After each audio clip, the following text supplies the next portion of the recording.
Bonjour à toutes, bonjour à tous, ravie de vous retrouver pour cette nouvelle vidéo. J'aborde en plus un sujet qui me tient particulièrement à cœur, celui des accords Toltec. Ils sont au nombre de 5 aujourd'hui, puisque le fils de Don Miguel Ruiz en a rajouté un il y a quelques années. Je vais vous montrer moi celui avec lequel j'ai commencé. C'est un tout petit livre, hein, très très fin, et pourtant tellement plein de sagesse.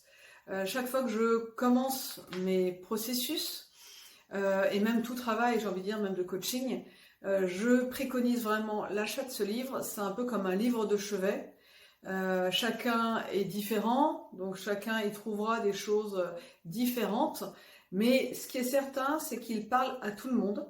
Il y a des accords avec lesquels vous serez totalement à l'aise, en tout cas quasiment. Et puis d'autres accords où vous direz, ah, il y a un gros bout de chemin à faire. Mais c'est vraiment des bases comme les fondations en fait d'une nouvelle vie quasiment, hein, d'une nouvelle façon d'agir, d'une nouvelle façon d'être. Et même si c'est très simple, l'intérêt c'est de l'appliquer comme d'habitude. On peut mettre beaucoup de mental, c'est-à-dire voilà, écouter des vidéos, lire des livres, mais ne rien appliquer dans sa vie. Malheureusement, il n'y aura pas grand changement. L'intérêt c'est de pouvoir concilier les deux, c'est-à-dire voilà, s'informer, se renseigner, voilà, être plus riche de savoir, mais ensuite tout l'intérêt c'est de changer notre comportement et d'appliquer ce qu'on a pu lire et entendre dans notre vie de tous les jours. Alors ça demande un peu d'entraînement, hein, c'est sûr, c'est pas parce qu'on lit un accord que tout d'un coup cet accord est acquis, mais en tout cas c'est en ayant conscience déjà de notre façon d'agir que nous pouvons évoluer. Alors ce premier accord, c'est quasiment le plus important, c'est celui qui dit que votre parole soit impeccable. Alors, il paraît simple, hein, c'est ce que je dis de toute façon pour tous les accords, ce sont des phrases, hein, finalement, qui sont évidemment décortiquées ensuite, et je vais vous donner certaines pistes de réflexion, et surtout d'évolution. L'intérêt, c'est de se dire qu'en effet, que votre parole soit impeccable, c'est déjà de vous poser la question sur la façon dont vous utilisez la parole, la façon dont vous communiquez, la façon dont vous utilisez les mots, quels sont les mots que vous choisissez, quelles sont les intonations que vous choisissez, et vraiment comprendre et saisir qu'en fait la façon dont vous parlez, la façon dont vous vous exprimez, aussi bien en pensée qu'en langue orale, ont des répercussions absolument énormes sur votre vie. Alors on peut parler parfois de positif négatif, mais en fait ça va être vraiment soit des paroles qui sont constructives ou des paroles qui sont déconstructives. Tout l'intérêt de cet accord, c'est de mieux comprendre et de mieux visualiser, de mieux cerner la façon dont vous agissez par rapport à la parole. L'idée, tout d'abord, c'est d'avoir un petit focus. Moi, je reviens du désert en plus là, j'organise des treks dans le désert marocain, donc je reviens du désert là depuis quelques jours. Et chaque fois, je me rends compte à quel point les mots là-bas sont importants. On peut vraiment se rendre compte que pour certaines personnes, le fait d'arrêter de parler, hein, en tout cas d'être un peu dans le silence ou ne pas être toujours en train de parler, est parfois un vrai challenge. On est dans des sociétés où, par exemple, quand on se retrouve même à deux ou en groupe, on n'aime pas beaucoup les silences. Ça gêne beaucoup de gens. Certaines disent que c'est malaisant.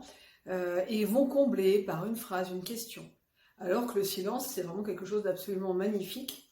Et quand on est sur vraiment ce chemin d'évolution, pour moi, c'est aussi dans le silence que l'on peut grandir, parce que c'est aussi dans le silence que des nouvelles idées viennent, que nous pouvons faire des prises de conscience, que des anciens souvenirs remontent. Et tout ça, ça se fait dans quelque chose de très calme, très posé, et qui est le silence. Donc là, dans ce premier accord, l'idée c'est déjà de vous poser en disant déjà quel est votre rapport au silence. Est-ce que c'est quelque chose qui est assez facile pour vous? Est-ce que vous êtes mal à l'aise avec ça? Donc déjà d'être juste au clair par rapport à ça. Et vous pouvez vous entraîner d'ailleurs dans des discussions à laisser un petit silence. Voilà, terminer une phrase et attendre. Et déjà rien que cet exercice-là, vous allez voir, c'est quelque chose de très apaisant. Alors pour certains, ça peut être un peu inquiétant, mais quand vous l'utilisez de la bonne façon, c'est quelque chose qui pose le discours. Moi, souvent, je me rends compte que les gens qui parlent beaucoup, moi j'appelle ça blablater, finalement, on n'entend plus. À la fin, c'est vraiment comme quelque chose, voilà, un ronronnement qui se fait. Alors que lorsqu'on parle moins, quand on parle avec des temps posés, comme je suis en train de le faire, finalement, c'est comme si chaque mot avait plus d'importance. C'est comme si tout d'un coup, on avait vraiment envie d'écouter l'autre et de l'entendre parler. Donc ça, c'est vraiment un exercice que je vous conseille de faire. Voilà, c'est assez amusant. Et vous pourrez voir quel est votre rapport justement au silence. Savoir si vous êtes quelqu'un aussi qui parle beaucoup pour combler, quelqu'un qui écoute beaucoup et qui parle peu, voilà. Ça peut vous donner déjà quelques pistes de réflexion. Ensuite, en termes de parole, ce qui est tout à fait intéressant, c'est de nous rendre compte déjà que lorsque nous sommes à plusieurs, le discours ou la communication et les mots sont quasi omniprésents. Que vous soyez à une conférence, que vous soyez entre amis au restaurant ou dans une discussion téléphonique, et ben ça parle, ça parle, ça parle. Donc c'est quelque chose que nous utilisons très souvent. C'est une arme à double tranchant, hein, le langage, car nous pouvons avoir des mots qui vont être très doux, très réconfortants, très rassurants, et nous pouvons également avoir des mots très durs, très choquants, voire même méchants, blessants. Et c'est là où vous pouvez vraiment vous rendre compte à quel point c'est important de savoir où vous en êtes par rapport à votre façon de communiquer, quels sont les mots que vous utilisez, les intonations aussi que vous utilisez. Le langage, en fait, c'est quelque chose d'universel et il peut être tellement utile. C'est-à-dire que, alors moi, j'aime pas parler d'armes dans ce cas-là, c'est un outil, c'est une clé tellement utile. Parfois, on peut juste dire à quelqu'un un mot et ça peut changer totalement sa journée. On le dit, on peut utiliser par exemple la parole en croisant quelqu'un, en lui disant, dis donc aujourd'hui, t'es vraiment habillé d'une façon très belle, ça te met vraiment en joie, ça me met en joie de te voir habillé comme ça, ou vraiment je trouve que tu as un sourire radieux aujourd'hui. Bon, on sent bien que quand quelqu'un va vous dire ces mots-là, ça va vous remplir de quelque chose qui vous fait du bien. Malheureusement, nous sommes dans des sociétés ou des époques, peut-être tout mélangé, où la parole est aussi utilisée pour invectiver, pour déprécier, et surtout, en grand numéro un, pour critiquer. La critique, c'est quelque chose qu'on retrouve tout le temps, que nous utilisons très souvent. Plus nous sommes sur ce chemin-là, plus nous y faisons attention, non pas que la critique disparaît, mais au moins quand on le fait de façon plus consciente. On essaie de faire plutôt des constats que des critiques d'ailleurs, et de mettre peut-être le blanc et le noir à chaque fois pour ne pas être vraiment dans le jugement. Mais voilà, l'intérêt, en tout cas pour moi, pour cet accord, c'est vraiment de nous rendre compte, de vous rendre compte de la façon dont vous jugez, critiquez. C'est-à-dire que lorsque quelqu'un, par exemple, va émettre un avis, ça se voit très souvent dans les dialogues, dans les discussions, dans les conversations. Alors surtout si on parle de politique, de religion, je ne sais pas, de société, si on n'est absolument pas d'accord sur un sujet, on voit très vite que du coup ça commence à s'enflammer, le discours et les mots montent, et que ça devient de plus en plus complexe. Et évidemment, ça peut amener à des mots très durs. Tu es un idiot, tu comprends rien, tu es un abruti, tu n'écoutes pas l'autre. Bon, je vous en passe des meilleurs parce que c'est vraiment affreux. Moi, je sais que j'ai beaucoup de mal de toute façon à entendre ces mots-là. Donc la vie est bien faite parce que je suis entourée de gens qui ont vraiment une parole impeccable de façon générale. Mais c'est vrai que j'ai beaucoup entendu ce type de discours. Donc écoutez la façon dont vous parlez. Il y a des gens, ils vont regarder des émissions, ils vont passer leur temps à critiquer. Et du coup le verbe va être très, comme on dit, une langue avec le venin. Donc soit parce que en fait souvent les gens, en dépréciant les autres, ont l'impression de se valoriser. En crachant sur les autres, ils ont l'impression que ça les met en valeur. Mais en fait c'est un manque d'estime d'eux-mêmes. Soyons clairs, quand on est bien dans sa tête, bien dans ses pompes, comme on peut dire au niveau de l'expression, on est bien, on est gentil, on a envie de parler correctement aux gens, on a envie de faire plaisir, de dire des mots doux. Voilà, on est dans une espèce d'énergie vraiment positive, de bien-être. Et du coup, on n'est pas du tout avec ce vocabulaire-là. Donc voilà, et c'est pas du tout un jugement, c'est juste de constater actuellement quelle est votre façon de parler. Donc moi, j'ai un petit exercice que j'aime beaucoup, c'est de prendre un cahier et puis de noter la façon dont vous parlez aux autres. Quand vous voyez que ça gratte, parce que vous avez maintenant conscience que c'est important, donc vous allez y prêter attention dans les jours qui viennent, et vous allez noter des phrases que vous avez dites, et qui vous semblent maintenant vraiment dures. Et puis, il y a un autre élément, c'est en effet tout le venin et le poison qu'on peut envoyer aux autres, et ça souvent je parle des enfants, quand on parle aux enfants en disant voilà mais t'es un bon à rien, t'es nul en maths, qu'est-ce que tu vas faire de ta vie? Moi j'ai entendu des phrases du type franchement t'es nul à l'école, tu vas finir clochard, ou à des petites filles oui t'es très jolie mais qu'est-ce que t'es sotte, ou heureusement t'es belle parce que le reste ne suit pas, ou inversement, bon bah t'es pas très jolie, hein, t'auras jamais beaucoup comment dire, de succès, mais heureusement t'as une tête plutôt bien faite. Bref, des phrases et des tonnes de phrases comme ça que l'on entend ou que l'on dit hein, impunément. L'idée c'est d'être voilà maintenant conscient que tout ça a des répercussions. On retrouve beaucoup d'adultes hein, avec des répercussions de mots qui ont été très durs enfants, comme ceci. Et ce qui est très malheureux, c'est qu'en fait les gens vont essayer de coller. C'est-à-dire si on leur a dit qu'ils étaient idiots, ou t'es belle et idiote, ou l'inversement, bah, ils vont se coller à ça. Donc en effet, bah, elles deviennent belles et idiotes, alors qu'évidemment elles ne sont pas idiotes. Voilà, donc l'intérêt c'est vraiment de comprendre qu'en fait on peut détruire, vraiment détruire, diminuer des gens parce qu'on va leur dire des mots très durs, très dévalorisants. Donc l'idée c'est qu'à partir d'aujourd'hui, bah, quand ces mots-là sortent de votre bouche, à défaut de les avoir retenus, parce qu'au fur et à mesure vous pourrez les retenir, bah, au moins d'en avoir conscience, et même de vous excuser. Moi je sais que quand c'était mon cas, je m'excusais, si bon, je disais un mot que je trouvais pas très beau, pas du tout constructif, surtout à mon fils par exemple, bah, au moins je disais à la fin, bah, excuse-moi, j'étais agacée, c'est pas une excuse du tout, mais en tout cas voilà, j'aurais absolument pas dû dire cette phrase-là. Donc voilà, comme quoi tu vois, même adulte, voilà, bah, on peut avoir des mots qui ne sont pas justes, donc voilà, c'est pas bon du tout, c'est pas à dire, et c'est totalement faux. Donc voilà, donc on peut aussi revenir en arrière et faire preuve justement d'intelligence en reconnaissant que des fois, bah voilà, on maîtrise pas. Des fois on dit, bah, les mots sont sortis de ma bouche, j'ai pas réfléchi. Des fois on peut avoir des expressions qui disent, oui bon bah alors attends, là j'ai dit quelque chose de dur, mais je le pensais pas, c'était sous le coup de l'énervement. Mais oui, mais les mots sont sortis. Il y a des mots qu'on retrouve même très très longtemps après.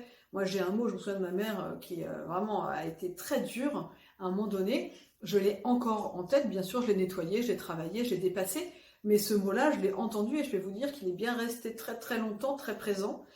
Aujourd'hui, je m'en souviens, mais voilà, il fait partie de mon histoire, j'ai envie de dire, mais il n'est plus présent dans mon quotidien.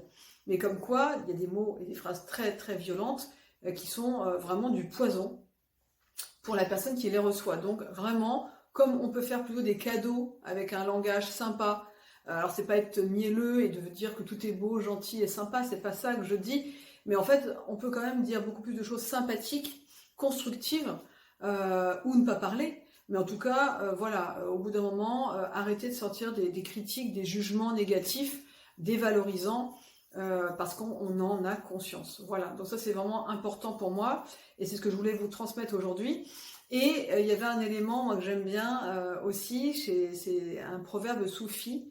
Alors je vais le reprendre parce que je ne le connais jamais de mémoire totale, qui dit, alors je vais le retrouver, que finalement si nous n'avons pas, alors j'en trouve pas sur ma feuille, mais si ce que tu as à dire n'est pas plus beau que le silence, bah garde le silence en gros. Alors évidemment dans ce cas-là on va pas parler beaucoup, mais ce qui veut dire que quand vous vous exprimez, voilà, vous allez commencer à prendre conscience des mots que vous employez, de la façon dont vous les utilisez, et finalement ne pas parler pour rien dire, ne pas parler pour blablater, parler pour transmettre un message. Et du coup d'être conscient que ce message est destiné à quelqu'un qui va le recevoir. Donc être attentif à notre façon de nous exprimer. Et le dernier point que je voulais aborder avec vous, c'est que ce vocabulaire, ces mots, nous les utilisons également pour nous-mêmes, et nous nous parlons bien sûr. Alors soit nous nous parlons même à haute voix, bon en tout cas c'est mon cas, des fois je parle toute seule à haute voix, et on peut également se parler évidemment intérieurement. Et combien de fois on peut s'entendre se dire, par exemple, on se prend un meuble, ou on se dépêche, on renverse une tasse, et se dire « Ah mais quel imbécile, mais je suis incapable de faire attention, au... oh là moi j'y crois pas, je suis encore en retard, mais c'est pas possible d'être aussi peu organisé par exemple, ou vous dire « Oh là là, j'ai encore mal géré ça, mais c'est pas possible d'être aussi nul », et des mots comme ça, si vous faites attention, si vous y prêtez attention, c'est des mots qu'on utilise pour nous-mêmes. Alors, on emploie ce poison non seulement pour les autres, mais pour nous-mêmes. Et c'est quelque chose qui va nous baisser en énergie, qui nous tire vers le bas. C'est comme si nous étions nos propres juges et que nous étions tout simplement, non pas en train d'entendre des mauvaises paroles de l'extérieur, mais de nous les affliger nous-mêmes, pour vous dire à quel point nous sommes quand même assez complexes. Donc l'idée aujourd'hui, voilà, c'est d'avoir cette parole impeccable, de faire attention aux mots que nous utilisons, faire attention à la façon dont nous parlons aux autres. Est-ce que c'est vraiment important de dire ça? Est-ce que franchement, c'est juste désagréable ou est-ce que ça a une portée? Souvent, quand on juge, on se dit, bah non, en fait, ça sert à rien. Non, ça n'a pas de portée, ça ne va pas changer les choses et ça ne va pas apporter quelque chose à l'autre. Alors, je m'abstiens, je me tais. Voilà. Et puis, quand on se parle, de se dire, remettre de la douceur. Non, non, c'est pas que je suis une imbécile, même si je suis en retard ou si j'ai cassé cette tasse. Voilà, ok, je ferai mieux la prochaine fois. Par contre, je prends conscience qu'en effet, dès que je commence à accélérer, à aller trop vite, eh ben, en effet, mes gestes sont moins fiables et que ça amène à ça. Donc, je prends plutôt conscience de la façon dont j'agis pour agir d'une meilleure façon la prochaine fois pour pas que ça se répète. Et là, on remet de la douceur. Moi, je sais qu'il y a des mots que j'aime beaucoup, des mots qu'on peut se dire. On peut se dire vraiment, mais qu'est-ce que je me kiffe, mais ah là là, je suis vraiment une belle personne. Là, vraiment, je trouve que j'ai réagi de façon vraiment adaptée. Oh là, franchement, je me sens bien. Là, voilà. Et finalement, alors ça dépendra de là où vous en êtes dans votre vie, vous pouvez vous rendre compte qu'en fait, jamais vous vous dites des trucs sympas en fait. Que chaque fois que vous vous parlez, c'est toujours pour vous dire quelque chose de négatif. Bon voilà. Donc ça, c'était la prise de conscience. J'avais mis des petites phrases pour les enfants, tu es bête, tu ne comprends rien, tu as un bon à rien, etc. etc. Donc ça, c'est des phrases vraiment à noter. Si vous entendez ces phrases des autres, déjà, vous pouvez... Alors, c'est pas critiquer, mais vous pouvez aussi leur faire prendre conscience que c'est des mots qui sont durs et que c'est des mots vraiment à ne pas utiliser concrètement. Tout ça, c'est pas ça. Puis des mots avec vous-même, ça va être je me trouve trop gros, je me trouve trop petite, je me trouve ridée, je me trouve j'aime pas mes cheveux, il faudrait que je fasse du sport, j'aime pas mes fesses, bon bref, tout ça pareil, c'est du négatif et du poison que vous vous envoyez. Donc l'idée c'est pas de se juger par rapport à ce poison-là, c'est de devenir conscient et de pouvoir changer la donne. Voilà, c'est ça que je vous propose.